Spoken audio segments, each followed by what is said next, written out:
আজকে আমি নারকেলের দুধ দিয়ে কচু রান্না করব। আমাদের ফরিদপুরের এলাকায় এটা একটি ঐতিহ্যবাহী খাবার। এই সিজন আসলে প্রায় ঘরে ঘরেই দেখা যায় এই খাবারটা। এটাই এমন একটি সুস্বাদু এবং লোভনীয় খাবার যা একবার রান্না করলে দ্বিতীয়বার আপনার আবারও খেতে মন চাবে। ছোট বড় সবাই অনেক পছন্দ করবে। আমরা অনেকেই আছি কিন্তু কচু খেতে চাই না বা কচু পছন্দ করি না, কারণ এটা খেলে নাকি গাল চুলকায়। কিন্তু আমি বলছি, আপনারা যদি আমার দেখানো রেসিপি অনুসরণ করে এভাবে রান্না করতে পারেন, কখনোই আপনাদের গাল চুলকাবে না। ইভেন আপনাদের খেতে অনেক মজা লাগবে, অনেক সুস্বাদু হবে, অনেক লোভনীয় লাগবে। তো চলুন দেরি না করে মূল রেসিপিটি দেখে নিই। তো হ্যালো এভরিওয়ান, আসসালামু আলাইকুম, welcome to my new recipe. I hope আপনারা সবাই ভালো আছেন, সুস্থ আছেন। তো আপনারা ভিডিওটি দেখার আগে অনুরোধ করব একটা লাইক দিয়ে আমার ভিডিওটি কন্টিনিউ করে নেবেন। তো দেখতেই পাচ্ছেন এখানে কিন্তু আমি বড় একটা কচু নিয়ে নিয়েছি, আর কচুটা কিন্তু হাফটা কেটে নিয়েছি। আমি হাফটা কেটে অর্ধেকটা রেখে দেব, আর অর্ধেক আমি এখানে ছুলে নিচ্ছি।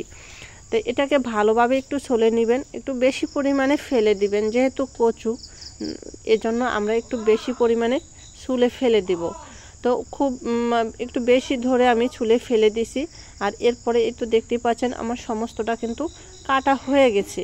এখন আমি একটা কড়াইতে কিন্তু পানি নিয়েছি কত পরিমাণ মতো, আর পানি নিয়ে আমি কচুগুলোকে ভাপানোর জন্য দিয়ে দিলাম। এই কচুটা রান্না করার আগে অবশ্যই একটু ভাপ দিয়ে নেবেন গরম পানিতে। গরম পানিতে ভাপ দিয়ে নিলে এটার কষটাও বের হয়ে যাবে, আবার এদিকে একটু সিদ্ধও ভালো হবে।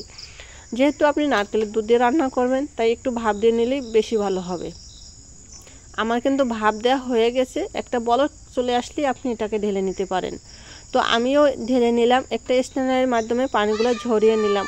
আর ঝরিয়ে নেওয়ার পরে এই তো দেখতেই পাচ্ছেন এখন কিন্তু একটা প্লেটে ঢেলে নিয়েছি। আর এখন একটু হলুদ আর একটু লবণ ভালোভাবে কচুটাকে আমি মাখিয়ে নিলাম।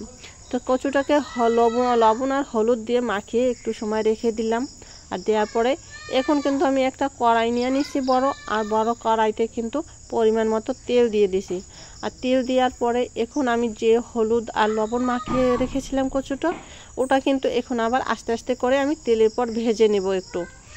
আর আমি কিন্তু কচু রান্না করতে গেলে এভাবেই রান্না করি, আর এতে কিন্তু অনেক মজাদার এবং সুস্বাদু হয়। আর এই কচুটা খেয়ে আমার হাজব্যান্ড এবং ফ্যামিলির অন্যান্য সবাই অনেক প্রশংসা করে, অনেক পছন্দনীয় তাদের এই খাবারটা। এই সিজনটা আসলে আমি মাস্ট বি এভাবে রান্না করবই। আর এটা একটা লোভনীয় খাবার, কেন এবার রান্না করব না। আমি আপনাদের অনুরোধ করব আমার দেখানো রেসিপি অনুসরণ করে আপনারা একবার হলেও বাড়িতে ট্রাই করবেন, দেখবেন আপনারাও অনেক পছন্দ করবেন, আপনার ফ্যামিলির অনেক পছন্দ করবে। বা এটা একবার খাওয়ালে তাদের আর দ্বিতীয়বার আবারও বলবে যে আবার একটু রান্না করো। তো এই তো দেখতেই পাচ্ছেন এখানে কিন্তু আমি সব ধরনের মশলা অ্যাড করছি। মনে করেন রসুন বাটা, আদা বাটা, জিরার গুঁড়া, ধনিয়ার গুঁড়া, এরপর কাঁচামরিচ দিচ্ছি আমি, এখানে শুকনো মরিচ দিব না, তো কাঁচামরিচ।